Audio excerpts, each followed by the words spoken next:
आयनों को जी भाई की पड़ी है विंटर ब्रेक क्योंकि क्रिसमस आ रहा है, इसलिए सबकी छुट्टियां हैं। अपनी आयनों को जी भाई सिर्फ लौंडियाबाजी कर रहे हैं, मस्ती कर रहे हैं। मुझे नहीं पता ये वॉल्यूम में भाई क्या चल रहा था, लेकिन बहुत ही मजेदार वॉल्यूम था। इसी के साथ आपको काफी सारी इंपॉर्टेंट चीजें भी पता चलेगी, तो वीडियो का एंड तक जरूर देखना। लास्ट वाला एपिसोड में हमें पता है इचिनोजे की बहुत ज्यादा कैरेक्टर डेवलपमेंट हो गई, उसका अलग ही रूप देखने को मिला। र्यूएन खुद ने बोल दिया कि अच्छा है इचिनोजे मेरी अपोनेंट नहीं है फाइनल एग्जाम में, मतलब तुम समझ सकते हो। ये वाला एपिसोड थोड़ा चिल साइड होने वाला है, इतनी ज्यादा इंपॉर्टेंट बातें हुई नहीं थी, लेकिन फिर भी वॉल्यूम काफी ज्यादा इंपॉर्टेंट था in terms of story development. मतलब स्टोरी के काफी ज्यादा हिंट मिली, हमें काफी सारे नए कैरेक्टर्स के बारे में भी पता चला। प्रोलॉग की बात करें तो उसमें आयनो को जी अपनी स्कूल लाइफ के बारे में बात कर रहा होता है। वो कहता है कि मुझे ऑर्डिनरी स्टूडेंट रहने में बहुत ज्यादा मजा आ रहा है, लेकिन मेरे पास अभी थोड़ा टाइम ही बाकी है। जब वो टाइम पूरा हो जाएगा तो मुझे वापस जाना पड़ेगा व्हाइट रूम में। सो वो कहता है कि मेरे पास जितना भी टाइम बचा है उसको मैं फुल यूज करना चाहता हूँ एंड अच्छे से अपने जीवन जीना चाहता हूँ, मतलब स्टूडेंट लाइफ जीना चाहता हूँ। उसके बाद अपनी चैप्टर स्टार्ट होता है जिसमें आयनो को जी एक सपने से उठता है एंड उसके सपने में आई होती है उसकी होमरूम टीचर चावासिरा सेंसे एक बनी आउटफिट में। जैसे मैंने बोला भाई राइटर ने मुझे लगता है भाई कुछ पी के ही ये वाला वॉल्यूम लिखा था, मतलब ऐसे ही चल रहा था वॉल्यूम में यूजुअली। उसके बाद आयनो को जी थोड़ी उठता है, मतलब गेटअप रेडी होता है एंड उसकी के बारे में सोच रहा होता है, अपनी रिलेशनशिप के बारे में। वो कहता है कि के साथ मेरा झगड़ा हो गया था, आपको लास्ट एपिसोड में पता ही है। एंड उसके बाद इन्होंने ज्यादा बातें की नहीं थी, लेकिन क्रिसमस आने वाली थी एंड इनके प्लान थे। तो वो के को फोन करता है, लेकिन तभी उसको पता चलता है कि के को फ्लू हो चुका है, मतलब वो बीमार हो चुके हैं बेसिकली। तो इनका जो प्लान था वो टूट गया। इधर अपने आयनो को जी भाई उसको तो बोल देते हैं कि ठीक है तू रेस्ट कर, लेकिन वो खुद सोच रहा होता है कि भाई मैं क्या करूं, क्योंकि उसके इतने ज्यादा दोस्त है नहीं है, उसके पास कुछ करने का लिए भी नहीं है। तभी उसको इचिनोजे का मैसेज आता है जो उसको कहते हैं कि आयनो को जी के ठीक हो गई। आयनो को जी भी बहुत ज़्यादा सरप्राइज हो जाता है कि भाई इचिनोजे का नेटवर्क तो अलग ही लेवल पे है। वो उसको कहता है कि हाँ उसको फ्लू है, लेकिन वो ठीक ठाक ही है, इतना ज़्यादा सीरियस कंडीशन नहीं है। उसके बाद इचिनोजे उसको पूछती भी है कि तेरा प्लान क्या है भाई पूरे दिन का। वो कहता है कि वैसे तो कुछ प्लान है नहीं, मैं सोच रहा हूँ कि शाम को जिम चला जाऊँ। इचिनोजे तभी उसको कहते हैं कि वो मैं भी करने वाली थी, सो मैं अपना जो टाइमिंग था वो अलग कर देती हूँ ताकि हम साथ में ना जा पाए। बेसिकली इनके बहुत ज़्यादा रूमर उड़ रहे हैं कि आयनो को जी इचिनोजे डेट कर रहे हैं वगैरह वगैरह। ये आपको आगे देखने को भी मिलेगा एपिसोड में। एंड इसलिए वो इनका टाइमिंग अलग कर रही होती है। आयनो को जी कुछ ऑब्जेक्ट करता नहीं है। जब शाम होती है आयनो को जी भाई जाता है जिम में, तभी उसको माशिमा सेंसे देखने को मिलते हैं जो भाई 80 किलो डेडलिफ्ट कर रहे होते हैं। आयनो को जी भी सरप्राइज हो जाता है कि माशिमा सेंसे आप क्यों डेडलिफ्ट कर रहे हो, मतलब आप भी वर्कआउट करते हो। वो कहता है कि हाँ भाई मैं तो हफ्ते में 6 दिन वर्कआउट करता हूँ, मतलब अलग ही लेवल पे अपने माशिमा सेंसे, लेकिन आपको उसका रीजन भी जल्दी पता चलेगा। उसके बाद माशिमा एंड आयनो को जी की थोड़ी बात होती है। माशिमा उसको पूछता है कि तू जिम कब से आ रहा है वगैरह वगैरह, एंड देन वो उसको सिखा रहा होता है। अभी ऑब्वियसली आयनो को जी को तो सब आता ही है, लेकिन वो ये दिखाना नहीं चाहता था क्योंकि तब सस्पिशन हो सकता था ना सबको। सो बेचारा उधर आधे घंटे तक खड़ा रहता है जहाँ पे माशिमा उसको सिखा रहा होता है कि ऐसे ऐसे करते हैं। उसके बाद आयनो को जी भाई खुद जाते हैं, वो भी 2 घंटा वर्कआउट कर रहा है। उसके बाद वो उधर से जा रहा होता है, लेकिन तभी माशिमा उसको पकड़ लेता है। वो कहता है कि आयनो को जी इतनी जल्दी जा रहा है तू। वो कहता है कि भाई मैं 2 घंटे से वर्कआउट कर रहा है, तू 3 घंटे से वर्कआउट कर रहा है, आपको भी थोड़ा ईजी लेना चाहिए। माशिमा कहता है कि भाई मैं वर्कआउट करने में इतना तल्लीन हो गया कि मुझे टाइम का पता ही नहीं चला। वो उधर जा रहे होते हैं, लेकिन आयनो को जी को वो कहता है कि मुझे तुझसे कुछ पर्सनल काम है। वो थोड़ी सेक्लूडेड स्पेस में जाते हैं, मतलब जहाँ पे ज्यादा लोग ना हो, कोने में जाके बात कर रहे होते हैं। वो आगे बात कर पाए उससे पहले जिम की एक स्टाफ उधर आ जाती है, एक लड़की होती है। देन उनकी थोड़ी बात होती है, मतलब माशिमा उसको इंट्रोड्यूस कराता है आयनो को जी को वगैरह वगैरह। एंड देन वो उधर से चली जाती है। माशिमा तब कहता है कि उसको एक लड़की का नाम देता है, उसको कहता है कि मैं चाहता हूँ तू इसके बारे में इन्वेस्टिगेट करे, इसका बॉयफ्रेंड है कि नहीं, इसके इंटरेस्ट क्या है वगैरह वगैरह। आयनो को जी कहता है कि ये स्टाफ मेंबर के बारे में आपको क्यों इन्वेस्टिगेट कराना है। बेसिकली माशिमा ये जो स्टाफ वाली लड़की आई ना अभी इनके पास, उसको ही पसंद करता है। एंड आयनो को जी ये भी पता कर लेता है कि हाँ तू 6 टाइम इसीलिए वर्क करता है क्योंकि 7वें दिन तो वर्कर की छुट्टी होती है, तो इसी दिन तू नहीं आता होगा। माशिमा पकड़ा जाता है। देन उनकी थोड़ी ऐसी बात होती है। आयनो को जी इंडियन एग्री कर लेता है कि ठीक है चलो मैं ये बात कर लूंगा। उसके बाद आयनो को जी जाता है, वो कहता है कि भाई मैं अब क्या करूँ। वो सोचता है, अपना फोन निकालता है, इन कॉन्टैक्ट ऐसे स्क्रॉल कर रहा होता है। उसको लगता है कि मैं किसी को बुलाऊं, मतलब दोस्त बन के कि चलो ऐसे आज बाहर घूमने चलते हैं, लेकिन वो सोचता है कि नहीं भाई बहुत ज़्यादा ऑकवर्ड हो जाएगा, एंड वैसे भी मेरे पास इतने ज़्यादा दोस्त हैं नहीं। तो वो सोचता है कि चलो मैं एक काम करता हूँ, कुछ और ऐसे शॉप घूम लेता हूँ। वो एक म्यूजिक शॉप में जाता है, तभी उधर उसको एक लड़की मिलती है जिसको उसने पहले देखा होता है। इस लड़की का नाम होता है शीरा नामी, यानी म्यूजिक सुन रही होती है। तभी आयनो को जी उसको बुलाता है क्योंकि ऑब्वियसली इसने पहले उसके साथ काम किया हुआ है, मतलब बात की हुई है। उनकी थोड़ी बात होती है। उसके बाद वो उसको कहते हैं कि मुझे तुझसे कुछ प्राइवेट बात करनी है, हम कहीं और पे जा सकते हैं। अभी जब वो उधर जाते हैं तो उसको सवाल पूछते हैं कि तेरी इचिनोजे के साथ रिलेशनशिप क्या है। आयनो को जो उसको कहता है कि हम सिर्फ दोस्त हैं, लेकिन फिर वो उसके र्यूमर्स के बारे में बताने लगती है। वो कहते हैं कि देखो तुम दोनों साथ में जिम जा रहे थे, किसी ने तुमको साथ में रूम में भी देखा था तेरे। सो इन सब का क्या मतलब है। आयनो को जो उसको समझाता है कि जिम में तो हम कोइंसिडेंटली मिल चुके थे, उसके साथ रूम वाला तो टोटली फॉल्स है। अभी ऑब्वियसली आयनो को जो उसको पूरा सच नहीं कह रहा होता है। अभी बेसिकली अगर आप कंफ्यूज हो गए, क्योंकि मुझे भी याद नहीं था ये कौन है, सो आपको याद हो तो सीजन 1 में एक लड़की ने इचिनोजे को प्रपोज किया था। यस, ये वाला वोक कल्चर के किसी भी चीज़ में भाई गे, लेस्बियन, LGBTQ डाल दो तो यही वाली इधर चल रही है। एंड वही जो सीजन 1 में एक लड़की ने उसको प्रपोज किया था, यही सब इसको इंक्वायर कर रही है क्योंकि वो वरीड थी इचिनोसे के बारे में। एंड ऑब्वियसली आयानो कोजी को ऑलरेडी एक गर्लफ्रेंड है, इसके बारे में सबको पता है, तो वो नहीं चाहते था कि आयानो कोजी इचिनोसे पे चीट करे। इनकी थोड़ी इसके बारे में बात चल रही होती है। इन दी एंड शिरानामी मान जाती है कि हाँ कुछ भी नहीं है इनके बीच में, कुछ भी नहीं है, सिर्फ दोस्त है ये, सिर्फ दोस्त है ये, मतलब तुम समझ रहे हो मैं क्या कहना चाहता हूँ। रात हो जाती है, अपने आयानो कोजी भाई बस ऐसे बैठे होते हैं, अपनी कॉफी पी रहे होते हैं। वो अपने ग्रुप चैट चेक कर रहे होता है क्लास में, जिसमें उसको पता चलता है कि एक सेल होने वाली है क्रिसमस की, एंड उसमें एक योगर्ट मेकर है। अभी भाई मुझे ये वाले सीन पे इतनी हंसी आ रही थी ना, मतलब देखो नॉर्मल स्टूडेंट का क्या सपना होता है, किसी को है कि भाई मुझे क्लास ए के साथ ग्रेजुएट करना है, अपने कोएन जी भाई जैसा कोई हुआ तो भाई मुझे अपने मर्जी से ऐसे रहना है, ऐसे ही ग्रेजुएट करना है क्लास ए से। अपने आयानो कोजी भाई का सपना है कि उसको एक योगर्ट मेकर चाहिए, मतलब दही बनाने वाली मशीन। इसके लिए बंदा इतनी मेहनत करता है ना, तुम आगे देखोगे।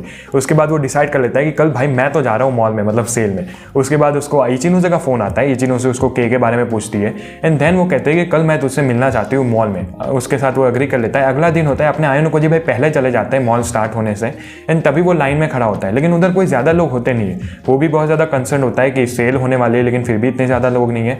वो एक जूनियर उधर बच्चा होता है, उसको पूछता है, तब उसको पता चलता है कि जो ये इलेक्ट्रॉनिक सेल होने वाली है ना, उसकी लाइन ही अलग लगी है।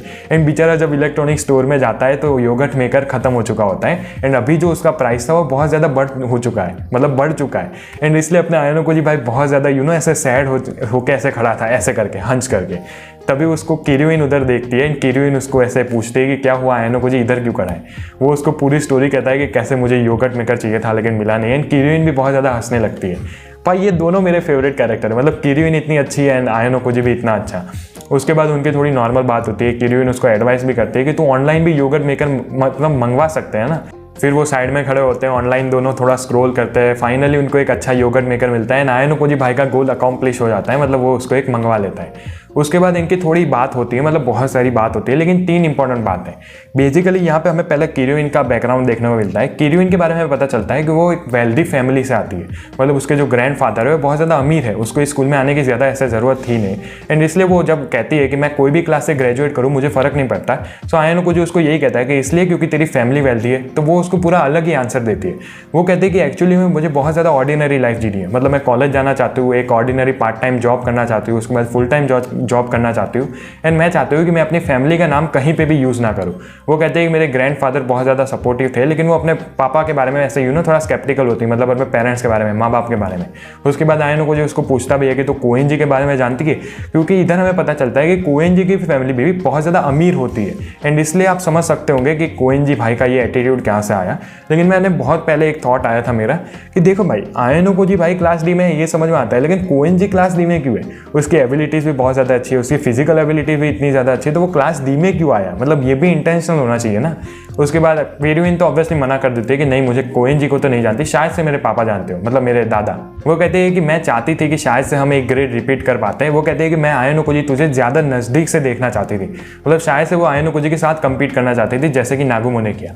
उनके बाद उनकी स्पेशल एग्जाम के बारे में बात होती है। वो कहते हैं कि जो हमारी end of the year special exam थी वो बहुत ज़्यादा डेंजरस वाली स्पेशल एग्जाम थी, जिसमें काफ़ी सारे लोग एक्सपेल भी हुए।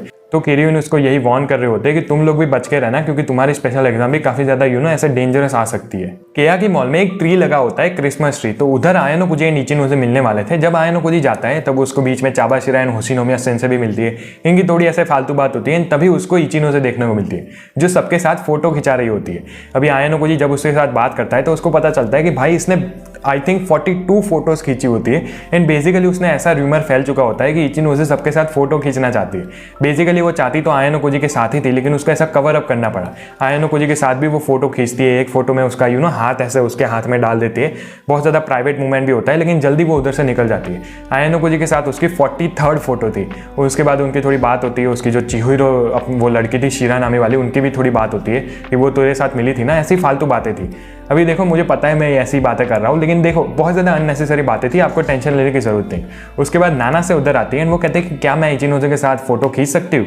अभी इचिनोसे ऑब्वियसली उसको मना नहीं करती है। तभी उनको हुसैन देखने को मिलता है। नाना से कहते हैं कि रुको मैं हुसैन को बुला के आती हूँ। अभी आयानो कोजी भाई इधर थोड़ा वरीड हो जाता है। वो कहता है कि भाई हुसैन जैसा बंदा फोटो खिंचवाना भी चाहेगा, लेकिन हुसैन भाई चुपचाप आ जाता है एंड फोटो भी खिंचवा लेता है। एंड आयानो कोजी भी बहुत ज़्यादा सरप्राइज होता है। ऑब्वियसली वो हुसैन आयानो कोजी को तो ऐसे घूर ही रहा होता है, क्योंकि इनका पास इतना ज़्यादा अच्छा नहीं है, लेकिन तभी वो फोटो खिंचवा के तुरंत उधर से चला जाता है। है। अभी नाना से कहती है कि शायद से हुसैन पसंद करता है इचिनोजे को एंड इसलिए उसने कुछ नहीं बोला। मतलब इचिनोजे का चाम तो अलग ही चल रहा है। सीन शिफ्ट होता है एंड माएजोनो जो कि आयानोकोजी की क्लास की एक लड़की है, उसने मीटिंग बुलाई होती है एंड ये इसने बोला होता है कि बहुत ज़्यादा इंपॉर्टेंट मीटिंग है।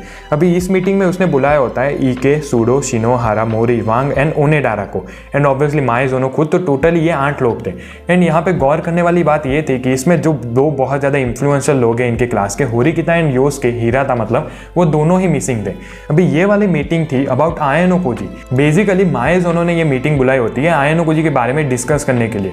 वो कहते हैं कि मुझे आयानोकोजी बहुत ज़्यादा वियर्ड बंदा लगता है एंड शायद से मैं उसको पसंद भी नहीं करती, लेकिन वो फिर से उसको रिफ्रेश करती है अपनी बात को एंड वो कहती है कि नहीं, ऐसा नहीं है कि मैं उसको पसंद नहीं करती, मुझे उसके साथ रहने में बहुत ज़्यादा अनकंफर्टेबल लगता है। अभी उधर जो बाकी सारे लोग थे एंड यहाँ पे बेसिकली मात्सुशिता एंड सूडो बहुत ज़्यादा साइड ले रहे होते हैं आयानोकोजी की, क्योंकि वो उसके बारे में जानते हैं। तो वो बहुत कंफ्यूज हो जाता है। वो कहता है कि तू कहना क्या चाहती है। वो कहती है कि मुझे लगता है कि आयानोकोजी के पास पोटेंशियल है, लेकिन वो फिर भी जानबूझ के अपनी ओए एबिलिटीज़ को, मतलब वो तो ओए ही देख पाता है ना, वो अपनी एबिलिटीज़ को छुपा रहा है। जैसे कि वो कहते हैं कि हमारी जो एग्जाम हुई है लास्ट एपिसोड में आपने देखा होगा, उसमें मैंने रीचेक किया तो आयानोकोजी ने 5 डिफिकल्ट क्वेश्चन आंसर किए। उसके बाद ईके कहता है कि क्या हो गया भाई, हमको पता है उसकी मैथ्स अच्छी है, तो उसने मैथ्स के आंसर किए होंगे ना। तो माएजोनो उसको कहते हैं कि नहीं, उसने सिर्फ एक ही मैथ्स का आंसर अटेंड किया था। वो कहते हैं कि उसने 2 इंग्लिश लिटरेचर के आंसर सही किए थे, एक केमिस्ट्री का था एंड शायद से एक और सब्जेक्ट का था। तो वो कहती है कि इसके हमें पता चलता है कि आयानोकोजी बाकी सारे सब्जेक्ट में भी अच्छा है, लेकिन वो फिर से मतलब अपने खुद से अपनी एबिलिटीज को दिखा नहीं रहा है। इसके बाद इनका थोड़ा और डिस्कशन भी होता है। इसके बाद वो सूडो को भी उसकी एडवाइस के बारे में पूछते हैं, क्योंकि यहाँ पे सूडो ही काफी ज्यादा अच्छा था आयानोकोजी का दोस्त इन सारे ग्रुप में से। सो सूडो यहाँ पे कहता है कि देखो, मैं कुछ ज्यादा तो नहीं कह सकता, लेकिन मैं इतना जरूर कह सकता हूँ कि आयानोकोजी की फिजिकल एबिलिटीज भी बहुत ज्यादा अच्छी है। यहाँ पे सारे लोग कंफ्यूज हो जाते हैं। वो कहते हैं कि तू कहना क्या चाहता है। वो ऑब्वियसली उनको पूरा सच तो नहीं कह सकता था कि आयानोकोजी कैसे हुसैन के साथ लड़ा वगैरह वगैरह, तो वो एक झूठ बोलता है। वो कहता है कि मेरी आयानोकोजी के साथ एक बार लड़ाई हो चुकी थी एंड मैं उसको मार ही नहीं पाया। वो कहता है कि आयानोकोजी की फिजिकल एबिलिटीज पूरे अलग ही लेवल पे। वो इधर तक कहता है कि अगर आयानोकोजी को मैं किसी स्पोर्ट में हरा पाऊँ तो वो सिर्फ बास्केटबॉल ही होगा, उसके अलावा मैं किसी चीज में आयानोकोजी को फिजिकल एबिलिटीज में भी नहीं हरा सकता। एंड तुमको ये बात समझनी होगी कि पूरे ईयर 2 में सबसे ज्यादा फिजिकल एबिलिटीज में सूडो ही टॉप नंबर पे है। ये बात सुन के सारे लोग सरप्राइज हो जाते हैं। उनको ये वाला इंसिडेंट भी याद आता है कि हाँ, लास्ट टाइम जब रिले रेस हुई थी, आपने शायद से एनीमे में देखा होगा, आयानोकोजी भागा था वो मानाबू के साथ, तब भी इन्होंने देखा था कि आयानोकोजी कितना ज्यादा फास्ट भाग रहा था। सूडो ये भी कहता है कि वो मुझसे भी ज्यादा फास्ट जा रहा था। इसके बाद इनका डिस्कशन होता है। वो कहता है कि हमें आयानोकोजी को ऐसे बोलना चाहिए कि तू अभी अपना पूरा दे, मतलब ऐसे अपनी एबिलिटीज को छुपा मत। लेकिन तभी उसको सूडो भी रोक लेती है, मात्सुशिता भी रोक लेती है। वो कहती है कि देखो दिक्कत क्या है, आयानोकोजी भले ही अपनी एबिलिटीज को छुपा रहा हो, लेकिन वो क्लास को होल्ड बैक तो नहीं कर रहा था ना। जैसे कि ये वाली स्पेशल एग्जाम हुई, उसको वो चाहता था तो वो अपनी एबिलिटीज को छुपा सकता था, लेकिन फिर भी उसने कॉपरेट किया एंड अब तक वो कॉपरेट करता ही आ रहा है। वो कहता है कि वो कोएंजी जैसा अगर होता तो बात अलग थी, लेकिन वो हमारे साथ कॉपरेट करने के लिए तैयार है, तो हमें उसके ऊपर ज्यादा प्रेशर नहीं डालना चाहिए, क्योंकि अगर हम उसके ऊपर प्रेशर डालने गए एंड उसको बुरा लग गया तो वो ऐसे कॉपरेट करने से ही मना कर देगा एंड हम किसी को ऐसे फोर्स भी नहीं कर सकते ना। फिर भी माएजोनो इतनी ज्यादा कन्विंस तो होती नहीं है, लेकिन बाकी सारे लोग मान जाते हैं। तो वो कहते हैं कि ठीक है, लेकिन वो कहते हैं कि हम लोगों को धीरे धीरे ट्राई करना होगा आयानोकोजी को अपनी फुल एबिलिटीज को ऐसे बाहर लाने में, कि वो क्लास के पूरी मदद करे अपनी फुल एबिलिटीज के साथ, ताकि हम क्लास ए में पहुंच पाए।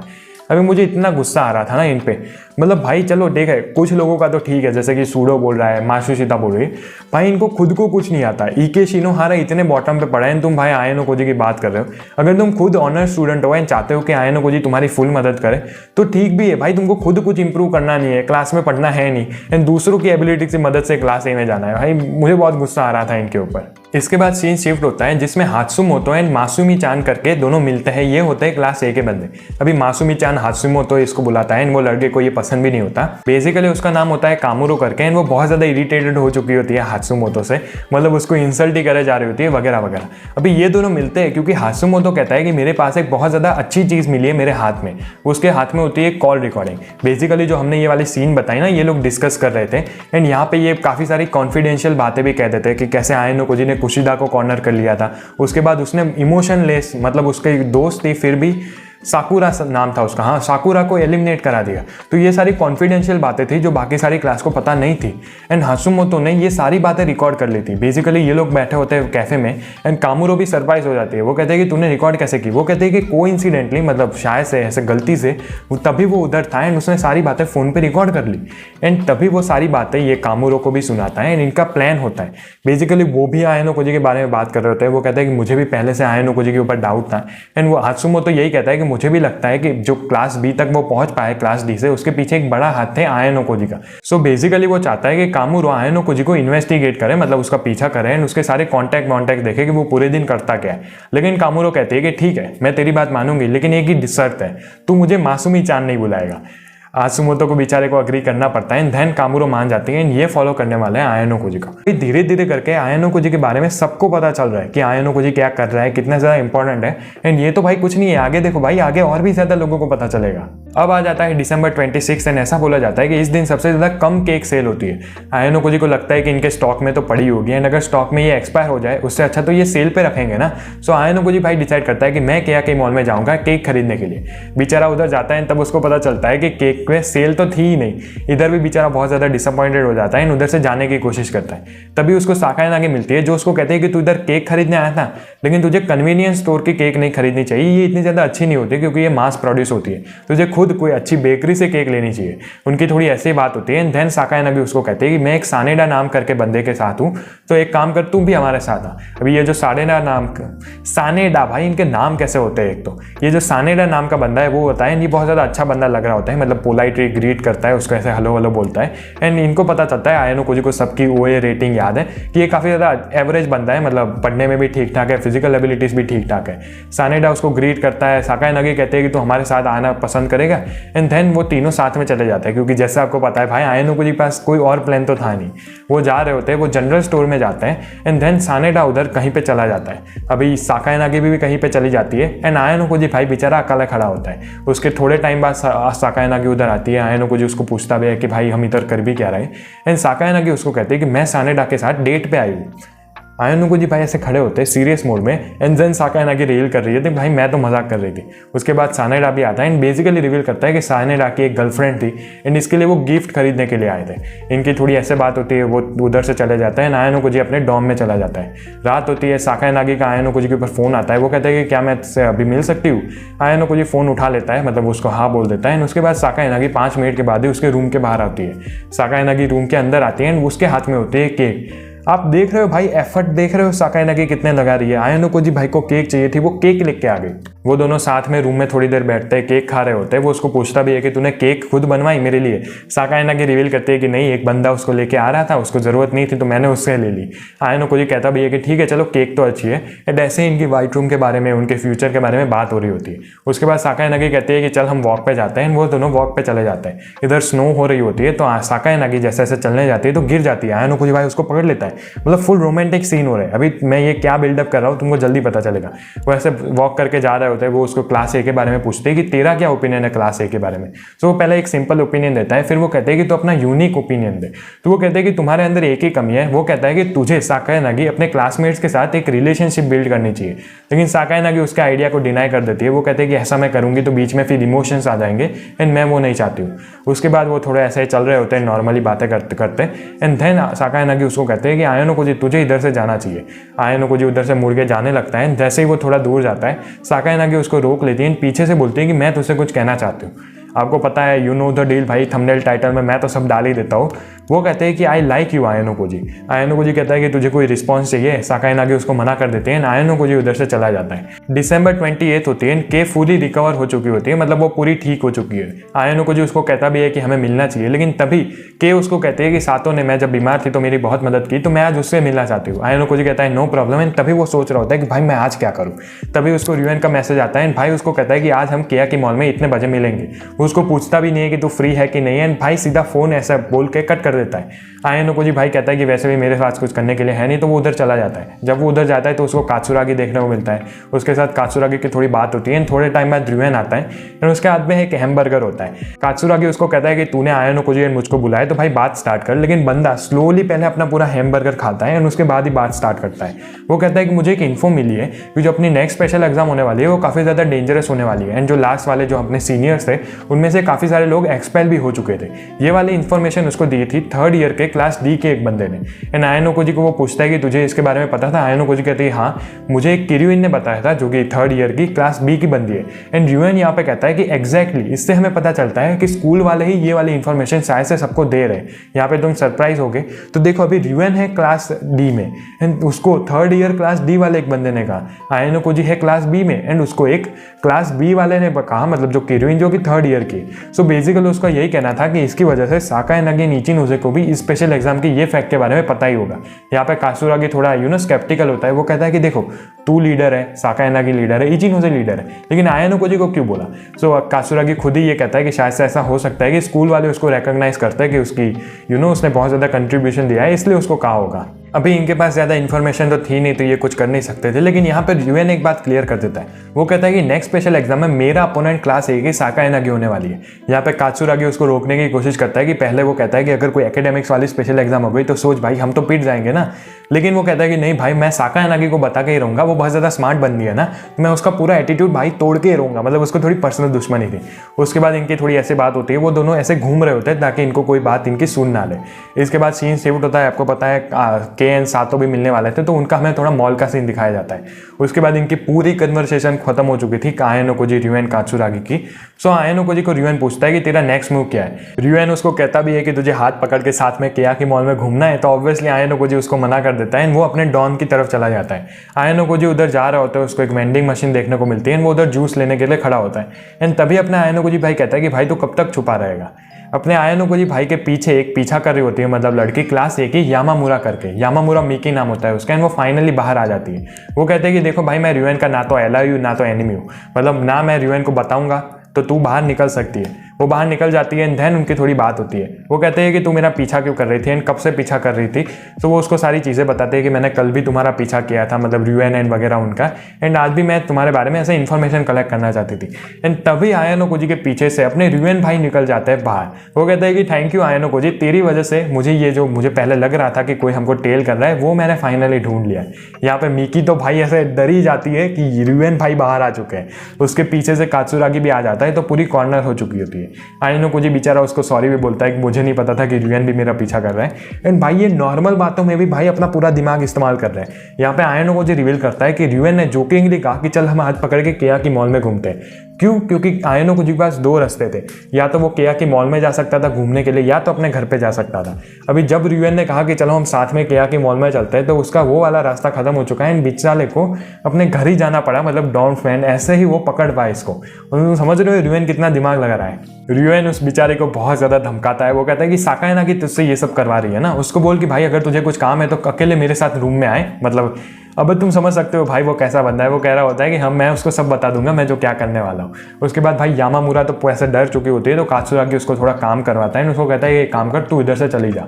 यहाँ पे रियूएन, कात्सुरागी, आयानोकोजी थोड़ी देर और खड़े होते हैं। आयानोकोजी को यामामुरा के साथ बात करनी होती है, तो जब वो उधर से चले जाते हैं, सो आयानोकोजी भाई भी अपना दिमाग लगाते हैं। वो कहते हैं कि वो कहीं है केयाकी मॉल में, तो वो कहाँ पे जा सकती है? अभी वो कोई पब्लिक प्लेस पे तो जाएगी नहीं, केरिया के वो जा नहीं सकती, तो वो कोई ऐसा एरिया ढूंढ रहा होता है। उसको एक ऐसा एरिया मिल भी जाता है। वो डायरेक्टली उस लड़की के सामने खड़ा हो जाता है। वो लड़की भी सरप्राइज हो जाती है कि तूने मेरे साथ कोई जीपीएस लगा के रखा है, तूने मुझे ढूंढा कैसे? आयानोकोजी अपना रीजनिंग देता है कि भाई मैंने ऐसे ऐसे ढूंढा। एंड देन वो उसको कह रहा होता है कि तू ठीक तो है ना। अभी बेसिकली यहाँ पे रियूएन ने उसको बोला होता है उस लड़के को कि तू जा, अगर तू नहीं चाहती तो मत बताना साकायानागी को, मैं साकायानागी को नहीं बोलूंगा कि तू मेरा पीछा कर रही थी। तो यहाँ पे इसलिए वो बेचारी बहुत ज़्यादा कंसर्न होती है कि क्या होगा मेरा, क्योंकि अगर साकायानागी को पता चल गया कि वो किसी का पीछा कर रही थी एंड ये बात बाहर आ चुकी है, तो साकायानागी अभी उसको फिर से तो बुलाएगी नहीं, मतलब तू किसी का पीछा कर ऐसे करके, तो उसका जो यूज था वो खत्म हो जाएगा। वो बहुत ज़्यादा डरी हुई होती है, इसलिए आयानोकोजी उसको थोड़ा कंसोल करना चाह रहा होता है, लेकिन फिर भी वो उससे बात करना चाहती नहीं थी। वो कहते हैं कि मैंने ऑलरेडी साकायानागी को बता दिया है, तो तुमको टेंशन लेने की जरूरत नहीं, तुम इधर से जा सकते हो। अभी आयानोकोजी उधर से जाने की कोशिश ही कर रहा होता है, लेकिन तभी सातो एंड के उधर आ जाते हैं। तो आयानोकोजी वेंडिंग मशीन के पीछे जाके छुप जाता है जहाँ पे वो लड़की खड़ी होती है। अभी वो लड़की को ऐसे इशारे से सॉरी तो बोलता है। देन उधर खड़े होते हैं जहाँ पे के एंड सातो आयानोकोजी की बात कर रहे होते हैं, उनके रिलेशनशिप की बात कर रहे होते हैं। फाइनली बहुत टाइम के बाद वो उधर से जाते हैं। देन वो लड़की भी रिवील करती है कि नहीं, मैंने झूठ बोला था, एक्चुअली में मैंने अभी साकायानागी को बोला नहीं है, मैं बोलने का प्लान भी नहीं कर रही हूँ। वो कहते हैं कि मैं एक काम करूँगी, मैं रियूएन के वर्ड को ऐसे ट्रस्ट कर लूँगी। अगर रियूएन हार जाता है तो ठीक है, वो एक्सपायर हो जाएगा, किसी को पता नहीं चलेगा। एंड अगर साकायानागी भी एक्सपायर हो गई तो भी ये बात दब जाएगी। लेकिन आयनो जी उसको एडवाइस देता है कि तुझे र्यूएन की बात का भरोसा नहीं करना चाहिए, मैं तुझे जेन्युइनली बोल रहा हूँ कि तुझे अपनी बात सबको बता देनी चाहिए, मतलब साकायानागी को मैसेज कर देना चाहिए। वो उसकी एडवाइस मान लेता है। देन आयनो जी भी उधर से चला जाता है। इसके बाद फिर से हमें 2 पेज आयनो जी एंड योगर्ट मेकर, मतलब इन दोनों का प्यार के बारे में बताया होता है। आयनो जी कैसे अपना दही तैयार करने के लिए रख रहा है। एंड उसके बाद उसको सातो का फोन भी आता है जो उसको कहता है कि तू के को प्रोटेक्ट करेगा ना, मतलब तुम दोनों मेकअप कर लो, अभी जो ये झगड़ा था वो सारा खत्म कर दो। आयनो जी उसको रीअश्योर भी कराता है कि हमारा झगड़ा अभी खत्म हो ही चुका था एंड मैं वैसे भी उसको फोन करने वाला था। यहाँ पे सातो भी बहुत ज़्यादा खुश हो जाती है एंड आयनो जी उसको फिर से रीअश्योर कराता है कि मैं चाहता हूँ कि जब तक मैं ना हूँ तब तक तू के को प्रोटेक्ट करे, मतलब जब मैं ना हूँ तो, एंड जब तू ना होगी तो मैं तुझे प्रॉमिस करता हूँ कि मैं के को प्रोटेक्ट करूंगा, मतलब के को कुछ नहीं होगा भाई। अगला दिन हो जाता है, मतलब दिसंबर 29। इधर आयनो जी इनके मिलने वाले थे।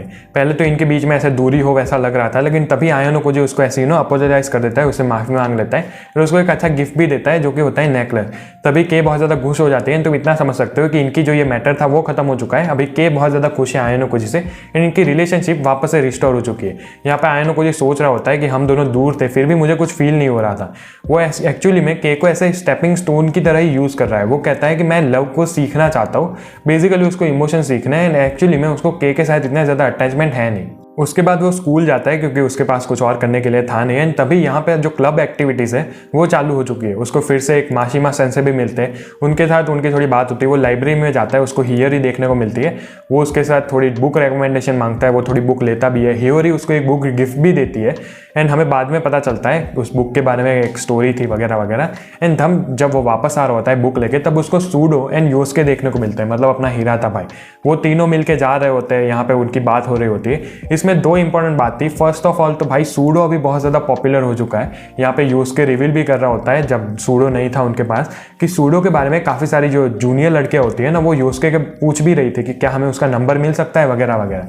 एंड यहाँ पे दूसरी बात सूडो रिवील करता है कि एक लड़की आई थी उनके सेम ईयर की, मतलब सेकंड ईयर की थी, जो उससे काफ़ी सारा अनयूजुअल सवाल पूछ रही होती है। वो भी उसको उसका नाम तो पता नहीं होता, लेकिन वो कह रहे होते हैं कि वो हमारे क्लास के बारे में काफ़ी सारे सवाल पूछ रही थी। ऐसे इनकी जनरल बात होती है। एंड देन आयनो जी उधर से चला जाता है। आयनो जी अपने डोम में जा रहा होता है, मतलब अपने घर में। तभी उधर एक लड़की होती है मात्सुमोतो आई करके, जो कि क्लास 1 की होती है। वो आयनो जी को रोक लेती है एंड उसको कहती है कि मैं तुझसे कुछ सवाल करना चाहती हूँ। अभी ये वही लड़की जी जिसने सूडो से भी बात की थी एंड पहले कोइन जी से भी बात की थी इसने। अभी वो क्लास के बारे में सवाल पूछ रही होती है कि तुम्हारी क्लास इतनी जल्दी क्लास डी से क्लास बी में कैसे है। एंड बेसिकली वो यही कह रही होती है कि साकायानागी ने तो मुझे नहीं बोला, लेकिन मैं खुद बहुत ज़्यादा इंटरेस्टेड हूँ कि तुम्हारी क्लास में कैसे कैरेक्टर्स हैं। आयनो जी उसको कहता है कि भाई तुझे अगर यही जानना है तो हमारे क्लास की ग्रोथ कैसे हुई तो मैं तुझे होरिकिता का कॉन्टैक्ट देता हूँ, तो होरिकिता से बात कर। वो कहते हैं कि पहले मैंने यही सोचा था लेकिन मुझे लगता है कि नहीं, मुझे नॉर्मल स्टूडेंट से भी ज़्यादा बात करनी है। इनकी थोड़ी ऐसे ही बात होती है। आयनो जी भाई फिर उधर से चला जाता है। अभी हियोरी ने आयनो जी को बहुत ज़्यादा अच्छे से बुक दिलवाई थी, एक पर्सनलाइज बुक भी दी थी उसको खरीद के। सो आयनो जी सोचता है कि मुझे हियोरी को कुछ रिटर्न गिफ्ट तो देना चाहिए। वो उसको कहता है कि चलो हम कल साथ में मिलते हैं केया के मॉल में, कुछ ऐसे घूम लेंगे। उसके बाद ऑब्वियसली के तो ज़्यादा खुश नहीं होती, लेकिन जाते वक्त आयनो जी भाई उसको एक किस दे देता है। उनकी थोड़ी ऐसे ही लवी डवी बातें होती है जिसको हमसे कुछ लेना देना नहीं है। एंड देन वो मिलता है हियोरी से। अभी ये लोग घूम रहे होते हैं, इनकी थोड़ी बात होती है, लेकिन तभी बीच में आ जाती है कामोरो, आपको पता है क्लास ए वाली लड़की। वो उसको कहता है कि भाई तेरी गर्लफ्रेंड है फिर भी तू एक लड़की के साथ घूम रहा है, तुझे शर्म नहीं आती। एंड ऐसे ही आयनो जी को काफ़ी सारी बातें बोलना स्टार्ट कर देती है, उसको काफ़ी सारे सवाल पूछ रही होती है वगैरह वगैरह। यहाँ पे आयनो जी कहता है कि भाई शांति रह जा, मतलब हम शांति से बात कर सकते हैं ना। एंड ऐसे इनकी बात चलती रहती है, वो सवाल पूछे जा रही होती है। तभी उधर हात्सुमोतो कितो भी आ जाता है। वो कहता है कि आयनो जी भाई तेरे तो मज़े है, तेरे पास हियोरी भी है, कामोरो भी है, हमको भी ज्वाइन करने दो ना, हम साथ में घूमते हैं। आयनो जी को कोई ऑब्जेक्शन होता नहीं, हियोरी को कोई ऑब्जेक्शन होता नहीं, तो ये 5 लोग ऐसे घूम रहे होते हैं। अभी बेसिकली तुम इतना समझ लो कि ये लोग आयनो जी के साथ सवाल करना चाहते थे। ये लोग फाइनली कुछ कैफे में जाके बैठते हैं। तभी हात्सुमोतो आयनो जी को पूछता है कि क्लास भी एक्चुअली में तेरी वजह से ही आई है ना। अभी जैसे मैंने बोला कि अभी क्लास ए को इतना ज़्यादा इंटरेस्ट क्यों है आयनो जी में। अभी रिसेंटली आयनो जी के जो ये एकेडमिक एबिलिटीज़ है वो बहुत ज़्यादा सबको पता चल गई कि भाई इसने इतने सारे सवाल आंसर कैसे कर दिए। एकेडमिक एबिलिटीज़ पता चली, वो तो मैंने वैसे बोला। अभी फिजिकल एबिलिटीज़ पता चली वगैरह वगैरह। उसके फिर इचिनोज़ो के साथ रूमर घूम रहे हैं कि आयनो जी इचिनो से डेट कर रहे हैं वगैरह वगैरह। तो इसकी वजह से उसकी जो पॉपुलैरिटी है वो बहुत ज़्यादा बढ़ चुकी है, इसलिए सारे लोग उसके अंदर ही इंटरेस्टेड है। अभी ये लोग जब मिलते हैं तो फर्स्ट ऑफ ऑल वही उससे सवाल हो रहे होते हैं कि तू ये क्या कर रहा है, तूने ऐसे कैसे किया, तू ही है ना लीडर। लेकिन अपने आयनो जी भाई बीइंग आयनो जी भाई किसी को कुछ ज़्यादा आंसर देता नहीं। जब उसको पूछा जाता है कि तू ही लीडर है ना एक्चुअली में क्लास बी का, सो आयनो जी कहता है कि क्या फ़र्क पड़ता है, हो भी सकता है कि मैं हूँ, नहीं भी हो सकता। तो बेसिकली बेसिकली वो उनको आंसर क्लियरली दे नहीं रहा होता है। इन दी एंड इनको कुछ ज़्यादा सवाल मिलता नहीं है, वो सब लोग उधर से चले जाते हैं। हियोरी एंड आयानोकुजी अकेले होते हैं। तब हियोरी उसको कहते हैं कि जो मैंने तुझे बुक गिफ्ट में दी थी, वो जो ऑथर था उसका वो इतना ज़्यादा पॉपुलर नहीं था। वो कहता है कि एक्चुअली में वो मेरे पापा की बुक थी एंड मुझे बहुत ज़्यादा अच्छा लगा आज तेरे साथ घूम के एंड मुझे बहुत ज़्यादा मज़ा आया। बेसिकली जब आयानोकुजी लाइब्रेरी में गया था तो जो लाइब्रेरियन थी वो हियोरी को कह रही थी कि तू तो भाई पूरे दिन लाइब्रेरी में होती है, तुझे अपने दोस्त के साथ भी घूमना चाहिए ना। एंड इसलिए हियोरी को भी समझ में आ जाता है कि आयानोकुजी ने इसीलिए ही उसको इन्वाइट किया है। यहाँ पे उनकी थोड़ी ऐसे कन्वर्सेशन होती है एंड उसके बाद ये वाला वॉल्यूम खत्म हो जाता है। अभी इन शॉर्ट में अगर समरी दूँ, क्योंकि मैंने आज ही ये वाला वॉल्यूम पढ़ा है, आज ही मैं रिकॉर्ड कर रहा हूँ। सो देखो ये वाले वॉल्यूम में इतनी इंपॉर्टेंट बात थी कि आयानोकुजी की एबिलिटीज काफ़ी सारे लोगों को पता चल गई है एंड क्लास ए वाले बंदों को तो बहुत ही ज़्यादा इंटरेस्ट है आयानोकुजी की एबिलिटीज़ के अंदर एंड इसलिए अभी आयानोकुजी बहुत ज़्यादा पॉपुलर हो रहा है। इसके साथ तुमने देखा उसके क्लासमेट्स को भी बहुत ज़्यादा पता है आयानोकुजी की एबिलिटीज़ के बारे में। सो अभी आपको इतना समझ में आ रहा होगा कि नेक्स्ट कुछ वॉल्यूम्स में या फिर थर्ड ईयर आते आते तो कन्फर्मली सबको पता चल ही जाएगा आयानोकुजी के प्रेजेंस के बारे में एंड शायद से आयानोकुजी को अपनी फुल एबिलिटीज सबको दिखानी ही पड़े। एक्चुअली मैंने सोचा नहीं था कि इतना लंबी रिकॉर्डिंग जाएगी भी, क्योंकि मुझे लगा था कि भाई शॉर्ट वॉल्यूम होगा, लेकिन एक्सप्लेन करते करते टाइम तो लग ही जाता है। आप बताना आपको कैसा वॉल्यूम लगा है। मुझे पता नहीं अब मैंने स्टार्टिंग में बोला था कि नहीं, अगर मैंने बोला होगा तो मैं ये कट कर दूंगा। लेकिन एक्चुअली में आज मैं जुजुत्सु काइसेन के स्पॉइलर रिकॉर्ड करने वाला था, लेकिन आज जापान में कुछ हॉलीडे है, सो मैंने सोचा कि भाई मैं नॉवेल पढ़ ही लेता हूँ 9.5, क्योंकि 10 तो मैंने पढ़ के रखी है एंड आज ही मैं रिकॉर्ड करूँगा, फिर आज ही एडिट करूँगा एंड शायद से आज ही अपलोड हो जाएगा। कल जुजुत्सु काइसेन की वीडियो आएगी एंड वैसे भी आप लोगों के लिए तो मज़ा ही है भाई, क्योंकि मेरे COT के फैंस ज़्यादा है। अभी देखो, जो मैंने पहले बोला था कि मैंने 10 वाला वॉल्यूम पढ़ लिया है, तो अभी मुझे उसकी रिकॉर्डिंग एंड एडिटिंग करनी है। अभी देखो मैं कोई डेट नहीं दे रहा, क्योंकि आपको पता है मैं कितना ज़्यादा अच्छा हूँ डेट के साथ, लेकिन मैं इतना कह सकता हूँ कि अंदर 5-6 दिन के अंदर आ जानी चाहिए वो वीडियो। मुझे कहीं पे बाहर जाना है एक दिन के लिए, लेकिन आई डोंट थिंक इतना ज़्यादा टाइम लगेगा उसकी वीडियो में, तो उसके लिए एक्साइटेड है ना। उसके साथ मैं बहुत ज़्यादा अलग अलग वीडियोस डालने वाला हूँ, मतलब मेरे पास बहुत ज़्यादा अलग आइडिया है। मुझे पता है, ये मैंने लास्ट टाइम भी बोला था, लेकिन मैं थोड़ा घूम चुका था क्योंकि मैं एक अच्छे वीडियो की प्लानिंग कर रहा था। वो हो जाए भाई, फिर अपना चंगा सी चल रहा है। आपको कैसा लगा ये वॉल्यूम ज़रूर बताना। आशा करता हूँ आपको पसंद आएगा। पसंद आए तो लाइक कर देना, चैनल पर नए हो तो do subscribe. Thank you so much for watching. Bye bye.